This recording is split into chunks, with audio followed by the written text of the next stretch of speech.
here. Welcome to another episode of the Fit to series. Today we'll be talking about what it means to be fit to lead. As you can see, he stopped working out already, so I guess I'm leading the session. Coming now to join us, a speaker, a motivator, an author.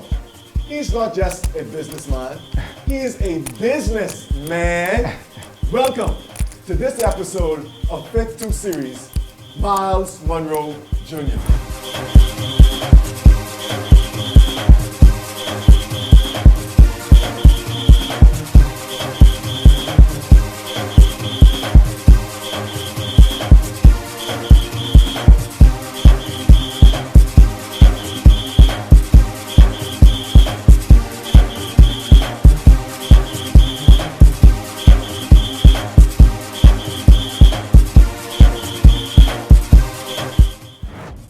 What's going on, Myles? Everything's good, man. Thanks for having me, man. Man, thanks for being here, man. So that you know, like you were actually doing the exercise when I was supposed to be doing it. So every time you talk, you have to do it. And for the record, the lighter weights are for me, the heavier weights are for you. Since I'm a little older, you know, you gotta respect your elders and play it forward. So let's jump straight into it and tell us what it means to tell us about your fitness journey. My fitness journey. So when I talk, I gotta work, as you're saying. Oh, Yeah. When you talk, you gotta work. You're making it hard. Well, my fitness. Well, who wants easy, Myles? Who wants easy? Right. I got you. So yeah, my fitness journey started at 15, honestly. I was in high school, and I think I wanted to be just kind of look better for the girls. That's where it started. Understand? Got into playing sports, and our coach at the time got us in the gym, and that was my first experience with the gym, and I've been a gym rat ever since. And I honestly feel like it's important for us to take care of our health, because in order for us to serve our purpose, we have to be physically healthy, physically in shape and all of that. So it's important for me to concentrate on my physical health so I can serve my purpose. Okay, awesome. I think it's one and the same. I like that. You're speaking about serving your purpose. Why is it important to find your purpose and fulfill it? It's the reason we're here, right? So it's the why for our life. And I think as long as we could answer that question, that why, like why am I here? What was I sent here or placed on this earth to do? I think it's important for us to really discover who we are, and who we are is essentially tied to why we are, right? So, some of us are here like yourself to motivate, encourage, keep people moving, keep people healthy. So move the weight then. I need some lighter weights. No, the lighter weights are for me, my brother. You're doing some squats. Yeah. Okay. Oh, well, I'm going to do some. I'll join you. So yeah, we I just think, finding your purpose allows you to really fulfill yourself on this earth, right? A lot of people are here, don't really know why they're here. They're kind of just existing, and there's always like a void that they feel in their life. And I think purpose allows you to fill that void because you're living for a reason. You're able to answer that why, and it just allows you to have a more fulfilled life. Okay. Yeah. So, I hear this. I need to fulfill my purpose, but honestly, Myles, I'm not sure what my purpose is. As children, we're always being told what to do. The parents try steering in a direction that they think is best or a path that they wish they took, so they steer you in that direction. So how do you find your purpose? That's a great question. I get that question a lot. And I tell people, like, purpose is different. It's different for, let me get some lighter weight. Oh man! I gotta talk about it. Oh man! Purpose is. I blew already. So purpose is tied to our gifts, right? Usually, when people have difficulties really discovering what their purpose is, or where they can discover, how they could discover their purpose, I usually tell them to start with their gifts and talents. What are you gifted at? What do you like to do? What are the things that make you happy? What are the things that piss you off? You know, the thing that pisses you off the most could be the thing that is tied to your purpose, the problem you was sent here to solve. You know, so in discovering your purpose, start with your gifts. And then your gifts create room for you on the earth, puts you on many platforms, puts you on in front of different people, and then it allows you to develop yourself as an individual. Woo! Yeah. Great advice. Okay, take a break.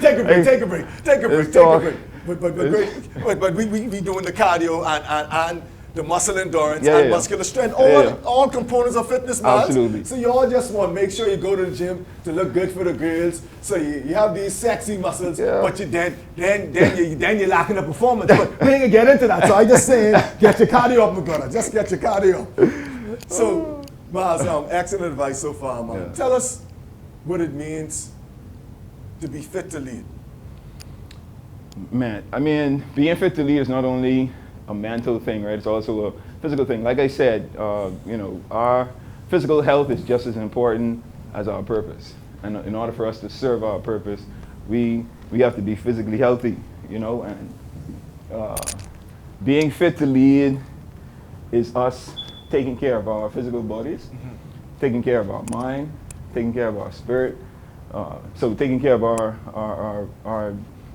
our self in total, not just, you know, one aspect. Some of us concentrate on the physical aspect of it, we forget the spiritual aspect of it, or we forget the, you know, the social skills that we need to develop, all of these different parts of our makeup. So being fit to lead is really not just concentrating on the physical body, but our entire being. Okay. Yeah. Okay, cool. I like it. So, you're the CEO of Myles Global, right? Munroe Global. Munroe Global. Tell us what's going on with that. Well, you know, What is Munroe Global? Right, so my dad started his international ministry, which was called Myles Munroe International. And we rebranded it to Munroe Global. And what we do is pretty much what he did, you know, kind of was a motivational speaker, consultant, you know, pastor, mentor, all of these things that we want to continue to do through the programs that we offer. So we have a few training programs that we do. We use his books and resources. What we got? Oh boy, it'll be pretty rough with those palms. Wait for go ahead. No. Let me go lighter. No man, you get your muscle, man. You ain't married, you all single fellas, get your muscle. Let me go lighter there. So yeah, we do a lot of training. We have a lot of materials, a lot of books, you know, a lot of my dad teachings that we are repurposing, creating curriculum, training programs, and just, you know, the intent is to create an institute where, you know, we could have a school of training using my dad's resources. And then outside of that, you know, I do a bit of speaking myself, a bit of traveling. So all of that is encompassed into what we do at Munroe Global. Okay. So explain to me or tell me about how do you navigate blazing your own path while carrying on the work by the baton that's being passed to you based on your father? Yeah, I think the good thing that my dad did for me was not pressure me to be him, or not pressure me to do anything that I wasn't comfortable doing. So now, you know, now that I'm in charge of, you know, running everything, you know, I don't see the pressure in trying to fill his shoes or trying to do what he did. You know, my expectations for myself isn't tied to other people's expectations of me. You know, I know what I want to do and I know what I can do. So I'm focused on that.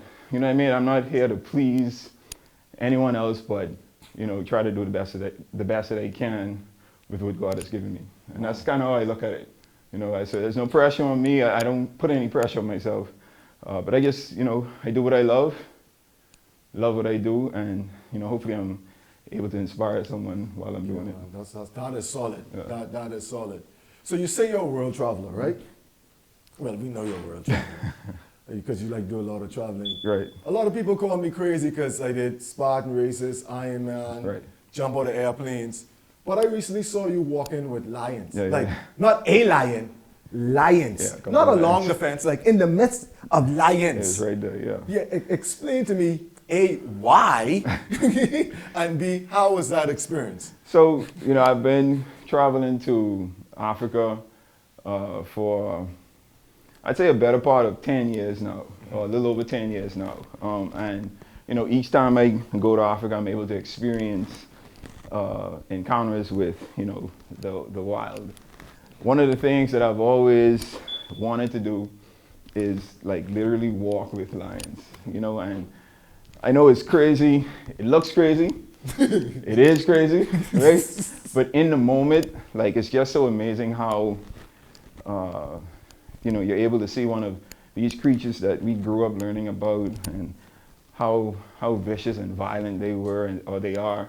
And, just the whole experience was just mind-blowing. I remember being there and the lions being like right here walking around me, and I'm just like, Chilling. yeah, I wasn't fearful, wasn't scared. I think part of it was because the instructors really did a good job of keeping us calm.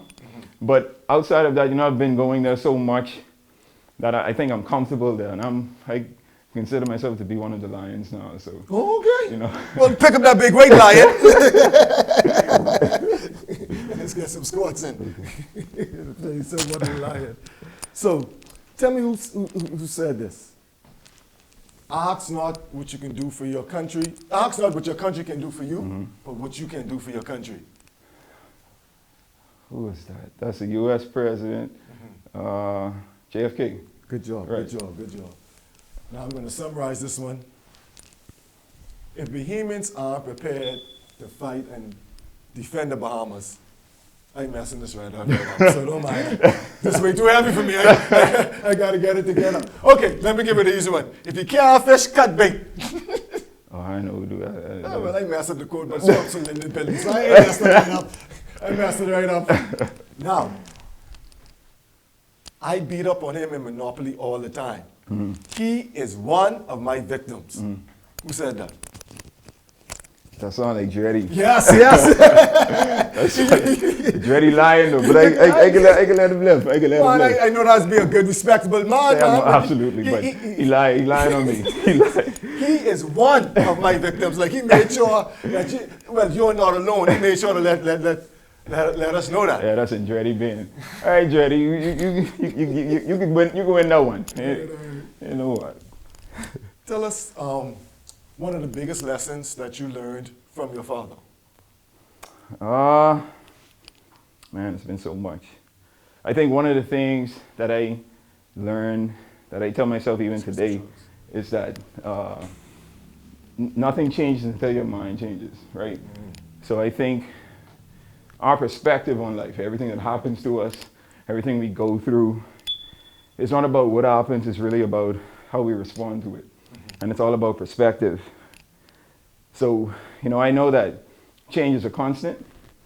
So I think expecting things and not to remain the same, expecting things to change, allows us to be able to adapt and to be able to prepare ourselves for that change and, be able to make it through any change that happens, whether it's good or bad. Okay, so let's see if you can adapt right now. Hands up. I just hold it there for a second, brother, whilst I speak. Oh, yeah. How does it feel? Keep the core tight. You got to adapt, my buddy. You got to be ready to adapt. Oh, man. Thanks, man. Thanks, man. Man. So, we know that your father wrote many books, and he inspired others to write books. Are any books in the works for you? Yeah, actually, I have two books. One is a devotional, where I share life principles that I've learned, that I've experienced, that I, just want to kind of give to others to be able to apply to their lives and, kind of live better lives, or live practical lives, or live more healthier lives. So that's a devotion that I have. And then this second book is pretty much the book of the last decade of my life. So between the age of 20 and 30, I think that was like the biggest part of my adulthood where I learned so much, as an individual, learned so much as being mentored from my parents and then losing my parents in that decade as well. So it covers that span of my life, or it focuses on that span of my life where I think I'm going to be able to, just share some life principles that I think will help a lot of people. Okay, sounds great, man. We'll definitely be looking forward. Do you have an anticipated release date? Because this, I'm ready. I'm ready to teach Rodney some things. So I'm hoping that we can get it out by the end of the first quarter of next year. All right, definitely, we'll definitely be looking forward to it. Yeah. Is there a name yet, or that's still in the works? It's still in the works. I haven't. Just I understand. I have a name, but I don't want to share it just Okay, yet. say no more. Say no more. Well, maybe you can share this with us. Mm-hmm. I was speaking to Andretti, I said, yeah, man, what's going on with Myles, blah, blah, blah. And he said, yeah, man, Charo, all right. Oh, okay, yeah. I was like, no, but how Myles doing? Yeah. Yeah, man, Charo doing good. So, like who's this? Who is Charo? Now, once again, Andretti said to me that you introduce yourself to the general public as Myles. Mm-hmm. But when you undercover, you say, hi, I'm Charo. I only saying what Andretti said. So, well, now I introduce myself as Myles. But growing up, so my name is Myles Charo Munroe. So okay. Charo is my middle name. I grew up hearing Charo as my name. Like my parents called me Charo, my family members called me Charo, my friends called me Charo. So even though Myles was my first name, I grew up hearing Charo. So Charo is my name, right? It's still my middle name. It's the name I grew up hearing. But now, I guess this new aspect of life, with my father being gone, a lot of people tend to want to call me Myles now. I never used to really like the name. It came with a lot of pressure, especially growing up. But now it's something that I hold on to, something that I cherish, something I'm proud of. So it's either or. Whatever people feel comfortable calling me, whether Myles or Charo, I'm fine with it. But I have the similar challenge as you in terms of names. So my name is Donovan Jason. Okay. So I grew up as Jason, Right. primary school diploma, Right. BJC. Right. High school diploma isn't Jason. Oh, really? Yeah, I mean. No. So my diploma still say Myles. No, I was supposed to be Jason so much that's what it is. Right. So when people, before I started J50, so when someone called me Jason, I knew they knew me from a long time. Okay. As opposed to they called me Donovan. Right, So it's not right. the same. So if you Absolutely. Charo, If someone calls me Charo, they definitely have been around. They've known me from I was younger. People who call me Myles, tend to just come along or just getting introduced to me. So I can definitely tell the difference. Okay. Yeah. So you're speaking about introducing. Tell us something that most people do not know about you. That most people don't. I love to cook. I am a great cook. I toot my own horn on cooking. I am probably the best male cook that you know. All right, I'm sure I'm a better cook than Jay here. Never. I make the best spaghetti in life. Anyone could open a can and pour the can in the cup. So I give you that. I give you that. But as far as being a chef, I could throw down in the kitchen. What's your best dish? I don't have any dish is my best dish. I'm just gonna go ahead and say that. I have people that Stop can the vouch. let me off. People that can vouch for me. Dreddy could vouch for me actually as well. Him and his family, I did some cooking with him recently. But yeah, man, I love to cook. Cooking is one of those things that I use as just for me to calm down and relax. That's one of the things that I enjoy. So, what is your legacy? I'm still creating it, still building it. But for me, I want my legacy to kind of echo louder and farther than what my dad did. I want to use everything that he created, everything that he founded, put my own spin on it. Yes.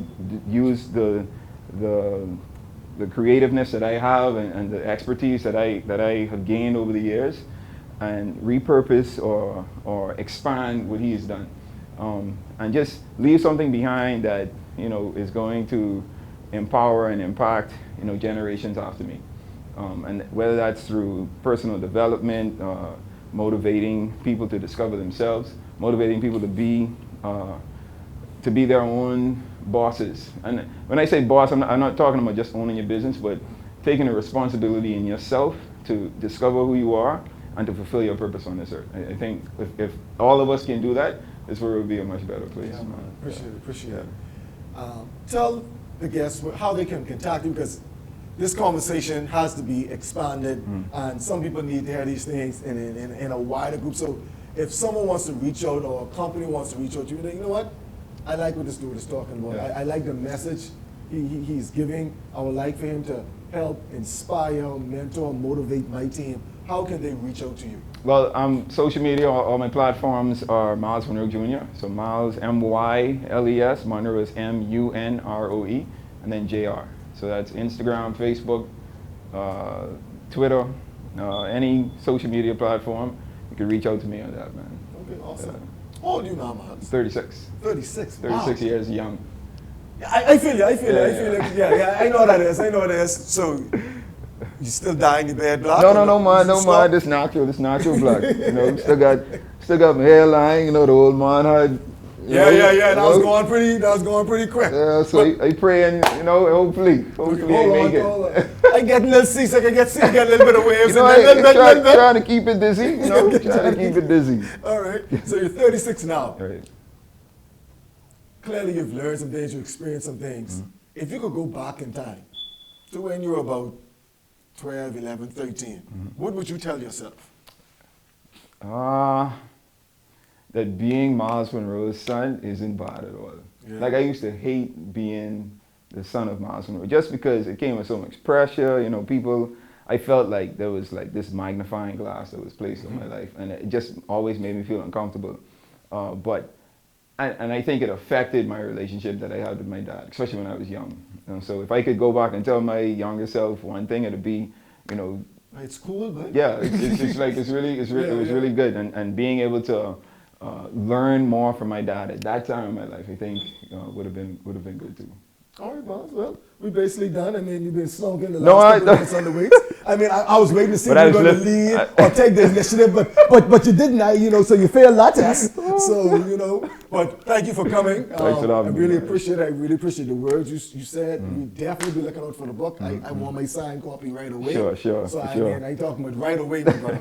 All right. So thank you for coming. Thank you guys for tuning in. Tune in next week where we're going to have another dynamic, energetic, and motivated individual on our episode. Thanks. See you later. Peace out.